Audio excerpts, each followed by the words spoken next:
मुझे कभी-कभी दुःख लगता है क्योंकि मैं इतना प्रेशर को झेल कर, इतना दबाव में मुझे सब पार्टी ने लाया अलायंस करो, मैंने किसी का बात नहीं माना।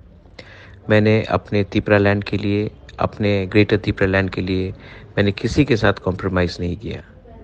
आज अकेला मैं सबसे बड़ा से बड़ा पार्टी से लड़ रहा हूँ। लेकिन कहीं-कहीं से न्यूज़ आया है कि कोई प्रेस कॉन्फ्रेंस कर रहा है, कोई ये कर रहा है। क्या दुःख लगता है कि हमारे तिपरासा लोग बुबागरा का सैक्रिफाइस ही नहीं समझ सका।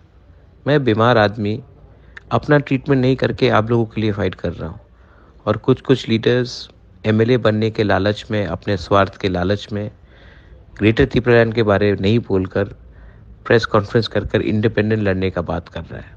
आप लोग लड़ो, मैं आप ही के एरिया में आऊँगा और मैं आपको दिखाऊँगा कि आप लोग ने क्या गलती काम किया है और मैं आपके खिलाफ बोलूँगा।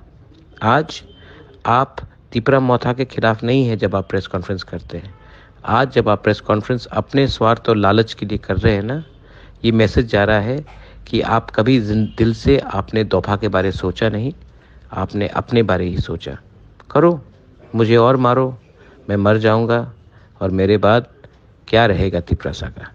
आप लोग समझ लो, स्वार्थी होकर ओपनली अपने पार्टी के खिलाफ और मेरा बुबागरा का डिसीजन के खिलाफ जाने से आपने सिर्फ मुझे दुख नहीं दिया है, आपने पूरा मूवमेंट को कमज़ोर किया है। सोचो, समझो और दिल से ग्रेटर तिपरालैंड के लिए 16 दिन काम करो। उसके बाद मेरे ऊपर छोड़ो, मैं क्या लिख के रहा था।